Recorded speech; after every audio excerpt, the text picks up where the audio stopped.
Oh boy, I am looking forward to reading the comment section on this one. I've been watching AEW since its inception in 2019, I've seen the highs, I've seen the lows, and I decided I want to make some people angry. So today, you've read the title, I will be ranking every single AEW wrestler from worst to best. So here is how it's going to work. Wrestlers are going to be rated on a 1 to 5 star scale on the following categories. In-ring work, their match quality, how good I think they are as a wrestler in the ring.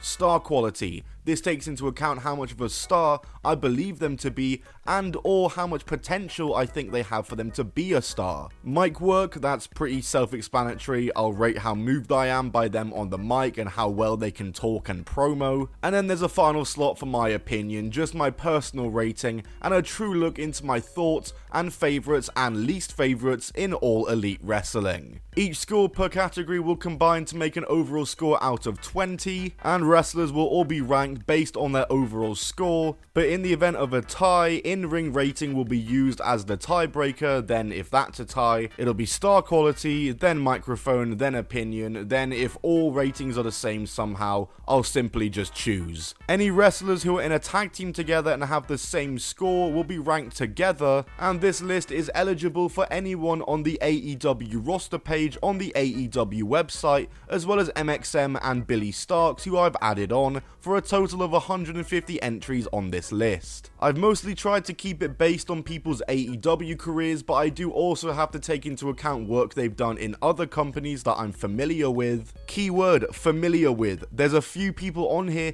that I simply just never watched before they were in AEW. And finally, if you are upset or mad about my choices, then please, I implore you to leave a comment about it. 150 entries, like I said, we're going to skim through most of them, but we'll give some extra insight here and there. But when we get to the top 10, that will all be in full detail, and you'll be able to hear all the methods to my madness for my top 10. Anyway, that's all the admin done. Shall we begin? As coming in at number 150 out of 150 is Mother Wayne. Yes, for some reason, Mother Wayne, amongst other AEW managers, are on the AEW rosters page in the wrestlers bit, so I just chose to include them. Mostly because it meant I had a good cop-out for a bottom of the list, and also so I could ask why they're on the wrestlers page. Why does Mother Wayne have a singles record? Please don't tell me she's gonna wrestle. Anyway, let's keep going. At number 149, we have Rebel. 148, Alex Abrahantes. 147, Michael Nakazawa. 146, Aaron Solo. 145, Smart Mark Sterling. 144, Alex Reynolds. 143, we have Colt Cabana. 142 is The Blade. 141, we have Brandon Cutler. And Danhausen comes in at number 140. Near the bottom of the list, I've simply just never been that into Danhausen. I think in ring he's fine, but I've never really understood the character and bought into the appeal of it, and he's really not done all that much in AEW anyway. 139, we have Peter Avalon. At 138, we've got Nick Comoroto. 137, Abaddon. 136 is Sir Pentico. 135 is Layla Gray. And 134 is Daddy Ass Billy Gunn. Crazy that he's still going, crazy that he was a trios champion as recently as this year. Fair play to him for a legendary career, but maybe it's time to pack it up. We have Griff Garrison at 133, Josh Woods at 132, 131 is taken up by Anthony Ogogo, whereas Madison Rayne is at 130. Marina Shafir at 129, we have The Righteous for the first tag team entry at 128, 127 Sonjay Dutt, 126 Toa Leona, 125 Paul White. Paul White actually has decent ratings in all of the other columns outside of in-ring. In-ring, I gave him 2 stars because that man's knee clearly isn't working. Mark Davis at 124. We have Preston Vance at 123. 122 is Captain Sean Dean. 121 is Kiera Hogan. 120 is the premier athlete of Tony Nese and Arya Daivari. 119 we have the Kingdom of Matt Taven and Mike Bennett. they rank fairly low because in the opinion column I gave them 1 star each. I'm just really not into the Kingdom at all. 118 we have Luther. At 117 we have Harley Cameron, who I believe to maybe be one of the most underrated people on the AEW roster. 116 is Kip Sabian. 115 is Evil Uno. Bishop Con at 114, Layla Hirsch at 113, 112 is John Silver. We have Emi Sakura at 111, Yuka Sakazaki at 110, Brian Cage at 109, Ortiz at 108, and then at 107 is Prince Nana, and at 106 is Stokely Hathaway. These are your 2 highest ranked non-wrestlers on the list, and I edged it to Stokely Hathaway because I prefer him just a little bit more on the mic, and obviously he does actually wrestle here and there. As I'm recording this, the guy is set to wrestle this weekend at All In. Making this list was hard, but you know what isn't hard? Making meals with Factor 75, who have kindly sponsored today's video.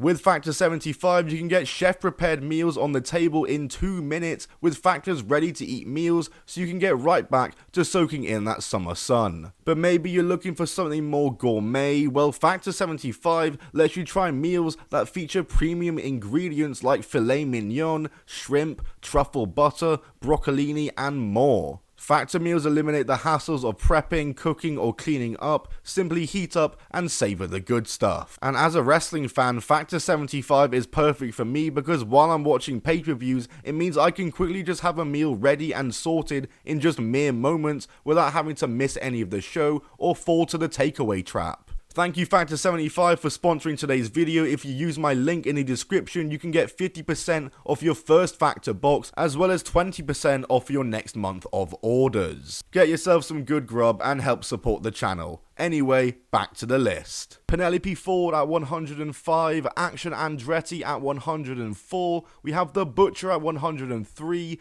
Big Shotty Lee Johnson at 102, Red Velvet just about misses out on the top 100 at 101, and at number 100, Scorpio Sky just about makes the cut. Scorpio's had an up and down AEW career. He's a 2-time TNT champion and also a former tag team champion, in fact, the first ever tag team champion, but it feels like he's never really been near being a major player, and his TNT title reigns just weren't very good or compelling and were booked very badly. A pretty bad time for the TNT title scene, and now he's just kind of disappeared off TV despite being hyped for a return. Saraya comes in at 99, Wardlow comes in at 98, Dralistico comes in at 97, The Beast Mortos comes in at 96. The Beast Mortos is definitely a victim of that microphone rating. He could only get 1 star because I've literally never seen him talk. I didn't really watch him before AEW, and I'm a big fan of him in AEW, but I don't think he's said a word yet as far as I'm aware. Number 95 we have Angelo Parker, at number 94 is Anna Jay, number 93 Diamante, number 92 Nyla Rose, number 91 Taya Valkyrie. The Gun Club of Austin and Colton Gunn are at 90, whereas Mercedes Martinez is at 89. 88 is Wheeler Yuta, 87 is Trent Beretta, and 86 is Queen Aminata. Queen Aminata is one of those people I was definitely surprised to see how high they ranked up. Queen Aminata is definitely great, I really enjoy her, but I definitely surprised myself with how much I rated her on this list. But the game's the game, rules are rules, baby. At 85 we have Camille, at 84 we have Riho, at 83 we have Sammy Guevara. Sammy Guevara of course comes in at the lowest rated of the 4 pillars. Solid in-ring rating, his microphone rating was in the mid, so was his star quality, and kinda so is my opinion on him, so he ranks here. Number 82 we have Mansoor and Mason Madden MXM, 81 is Double J Jeff Jarrett, 80 is Jay Lethal, at 79 we have Big Bill, at 78 we have Julia Hart, and at 77 we have Roosh. The Murderhawk Monster Lance Archer at 76, Big Brody King at 75, Killswitch at 74, and Britt Baker at 73. One that I'm definitely surprised with how low she ranked, but when I compared her to other members of of the roster and women's division, I think it kind of makes sense that she ranks about here, right in the middle of the list. At 72, we have Chris Jericho. Oh boy, another controversially quite low ranking, I would say. Unfortunately, his in-ring work has declined over the years, so I couldn't give him the highest of ratings for that, and also my opinion of him has kind of gone down a bit over the years as well, so I couldn't give it very high for that either. Thus, here he is at number 72. At number 71, we have Commander. At number 70 is Angelico. At number 69 is Brian Keith. Congrats to Brian Keith for getting the funny number, DPW for life. AR Fox comes in at 68. Keith Lee comes in at 67, Serena Deeb at 66, Ruby Soho at 65, whereas at 64 is Buddy Matthews, and at 63 is the scapegoat Jack Perry. At number 62, we have Hologram, the former Aramis, and I didn't really watch Hologram at all as he was Aramis before coming to AEW,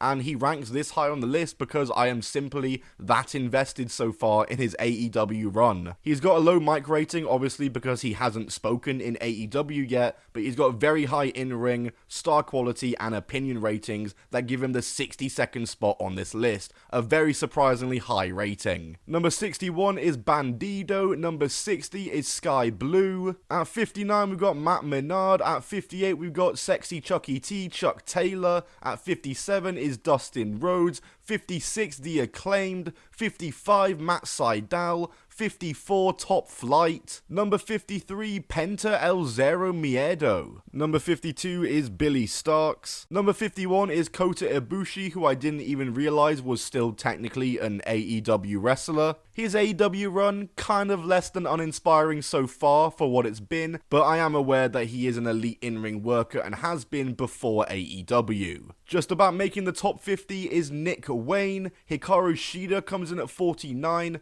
Hook comes in at 48, Carl Fletcher at 47, Lee Moriarty, Tiger Style at 46, Johnny TV gets number 45, Malachi Black gets number 44, and Adam Cole gets number 43. Adam Cole with a total score of 16 out of 20, scoring 4 stars in all categories. It's crazy how ratings that high have got him only 43rd place. Kinda goes to show how good this roster is though. 42 we have Private Party, and number 41 we have Powerhouse Hobbs, and number 40 we have Ray Fenix. He got a 5-star rating in his in-ring rating, but unfortunately not being able to add up in all the other categories doesn't get him too near the top 10 as he comes in at number 40. Number 39 is Katsuyori Shibata, number 38 Daniel Garcia, number 37 Deonna Purrazzo, at number 36 we have Juice Robinson, whereas at number 35 we have Cash Wheeler, number 34 we have Chris Statlander, number 33 is Thunder Rosa,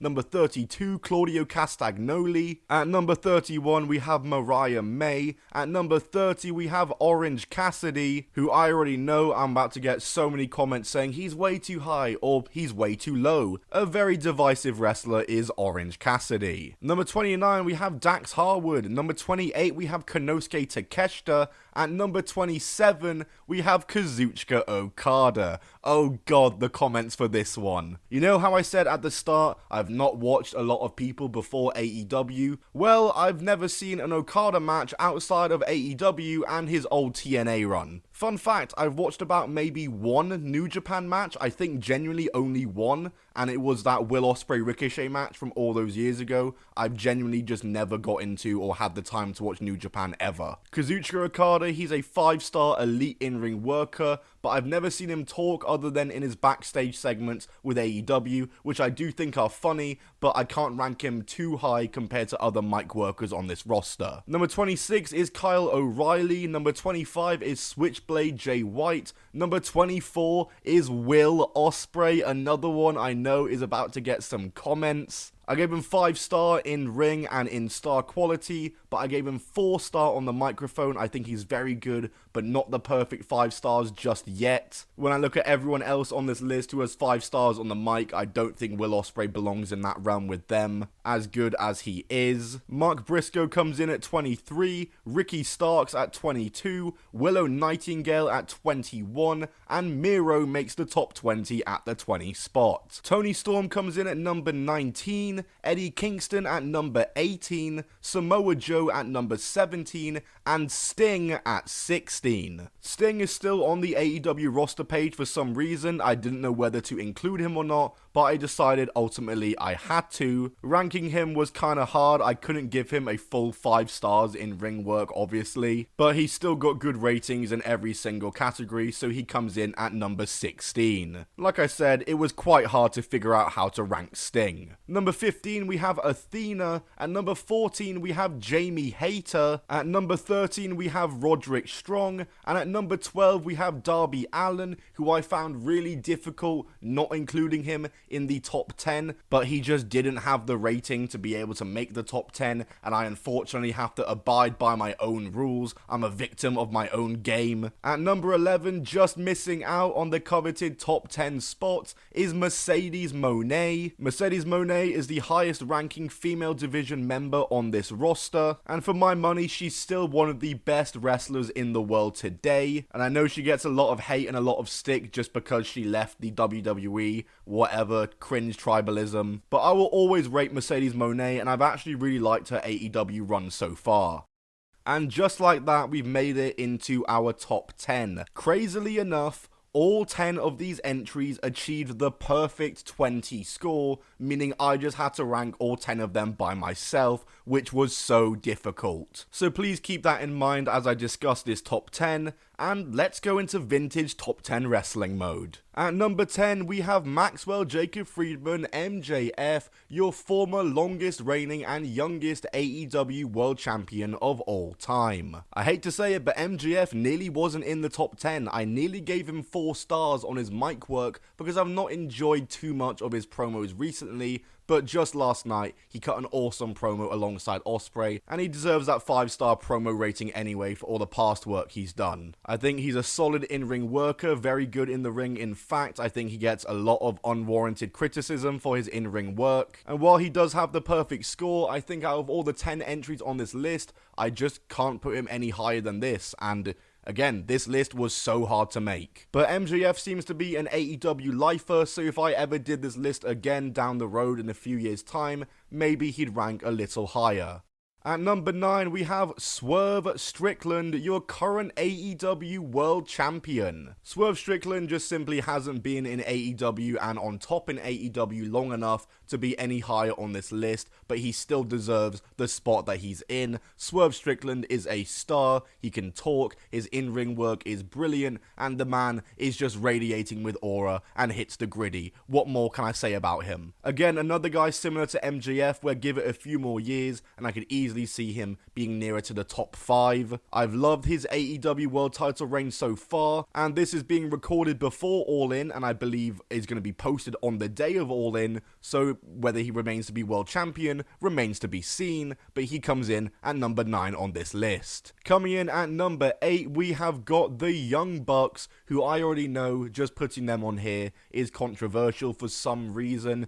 People need to start putting some respect on the Young Bucks name and give them the credit they deserve for what they've done for tag team wrestling. Easily the most successful tag team outside of the WWE post-WCW era, and they are easily the top tag team of AEW, and that was known from the day they signed, and it will probably always be that way. After all, without the Young Bucks, there is no AEW, and their match catalogue speaks for itself in AEW. There's a reason why they are on this list and on this position.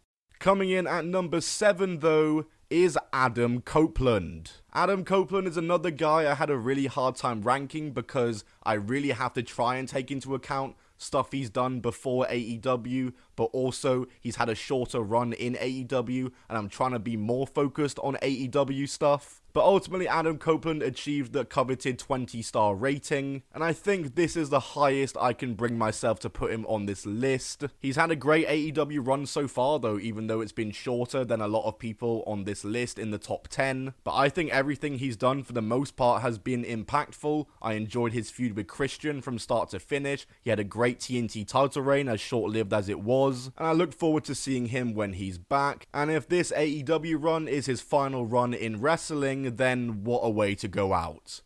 Coming in at number 6 though, it's another Adam, it's Adam Page, Hangman himself. The ace of AEW, the heart and soul of AEW, the man who from day one for signing for AEW was seen as AEW's top rising star. And from day one in AEW, the story was kind of built around him. And that story was just legendary. His chase for the AEW World title and the long-term, multiple-year build-up to it was just perfect. It was cinema. Dare I say the C word. Hangman is just as consistent as it gets. His matches always deliver. They're always good to watch. And most of the time when Hangman Page is on the show, he's the one doing the most compelling or most interesting thing. The only reason I can't rank him higher is because the other people above him, their success extends outside of AEW. Whereas if this was based on AEW careers only, then Hangman Adam Page would maybe be a top 3 on this list. At number 5, we have Christian Cage. That's right, I ranked Christian Cage higher than Adam Copeland, and I stand by it. I have always been a Christian guy over an Edge guy, forever. Whether it's the instant classic run in TNA, or his World Championship feud with Randy Orton in 2011, or just constantly calling people dadless in AEW in the modern day, Christian Cage, throughout his entire career, has been entertaining. Any idea, gimmick, character, program that you give to Christian, he always delivers in. His AEW run has been no different. I think he's really over-delivered on his AEW run, and it's still surreal to me that Christian Cage is in AEW in the first place. Please just leave my dad alone, Christian. At number 4, we have Pac. Pac is a guy who I don't know what to say about him other than he's just an elite professional wrestler. His entire career, he's never slowed down. You can put him in any match with any person and he'll deliver. He's an incredible talker, a great promo, can work either heel or face, especially heel. He's a brilliant heel, and similar to Adam Page, he's just so consistent. I think there's still a lot more in AEW that he can do. I'm actually surprised he's never even had near a world title reign yet. But regardless of what he has and hasn't done in AEW, Pac makes the top 4 because, like I said, he's just an elite professional wrestler and one of the best in the world at what he does. Coming in at number 3 is Jon Moxley. Jon Moxley, from the day he arrived in AEW, has been one of the main characters of AEW. And throughout his entire AEW run, he has always been near that main event spot. But the one thing I commend Jon Moxley for so much more than any other person on this AEW roster is just how much of a workhorse he is. Anytime anything ever went wrong, someone got injured, a new person's needed in the match, interim title match, interim champion, Moxley was always the person to call for AEW and could always be relied upon. Great World Championship reigns, Blackpool Combat Club is one of the top stables as well, obviously, that he leads. And heck, yeah, as well, he was Dean Ambrose, you gotta take that into account too. He had a good WWE run before he got to AEW. Jon Moxley, he's a guy who an argument could be made for being number 1, but I think a lot of this top 10 that applies to them. But for Moxley, maybe it's more so than most. Coming in at number 2 is Kenny Omega. Kenny Omega gets the runner-up slot, and a big part of this is just due to how good of an in-ring worker he is. Arguably the best professional wrestler in the world today. Many people really do believe that, and his match catalogue really does speak for itself. He's had banger after banger after banger. Obviously, he's been in and out of AEW with injuries over the past few years, but he had an awesome world title reign in AEW and is just an integral part to the company. Without Kenny Omega, I don't know what AEW would even be. I think a lot of people would have put Kenny Omega or Jon Moxley at number 1, but I have my own personal choice at number 1, which I also think a lot of people will agree with. But ladies and gentlemen, in the top 10 wrestling, top 150 wrestlers in AEW list, coming in at number 1 as the best wrestler in AEW today is Bryan Danielson. I've said so many times before, I think Bryan Danielson is the best wrestler on the planet since the year 2000. And how could he not be number one when I make statements like that? Elite in-ring worker. There will never be another in-ring worker like Bryan Danielson. Elite on the microphone. There will never be a more natural, likable babyface like Bryan Danielson. There'll also never be a more dislikable bully dickhead like Bryan Danielson when he chooses to be that as well. I can't say enough good things about Danielson. I think he's one of the greatest ever, and though he's maybe not had the most eventful and successful AEW career of everyone on this list, I mean, the guy hasn't won a title because he didn't want to. He's got an incredible match catalogue, and like I said, in my eyes, he is the best wrestler in the world, so he has to be number one. And folks, that's going to conclude it. That is my AEW wrestlers list of every AEW wrestler ranked from worst to best, all 150 of those damn entries. I'm not excited, but also am excited to read the comments on this one. I just remembered I'm releasing this on All In Sunday, so I'm probably going to ruin a few people's days. But sound off in the comments what your thoughts are on my list. Do you think it's good? Do you think it's bad? How much do you agree with it? How much do you disagree with it? What wrestler do you think should have been higher? What wrestler do you think should have been lower? And if you're really that interested and that much of a nerd, you can check the link in the description to the spreadsheet itself, where you can filter it and see every individual rating from every category for all the wrestlers. If you're interested in that, I'll leave a link below. You can even make a copy and rate the wrestlers yourselves and make your own ratings if you really desire. But like I said, lads, that's it from me. Like, comment, subscribe, stay blazing, stay ganking, keep collecting. I'll see you all in the next video. Goodbye, and keep on rolling. Hello there, Future Tom here. I realized while editing this video that I just completely missed out Ty Mello somehow. Anyway, she came in at number 69. Ha ha ha. Just add +1 to everyone on this list. Oh my god, I am scuffed.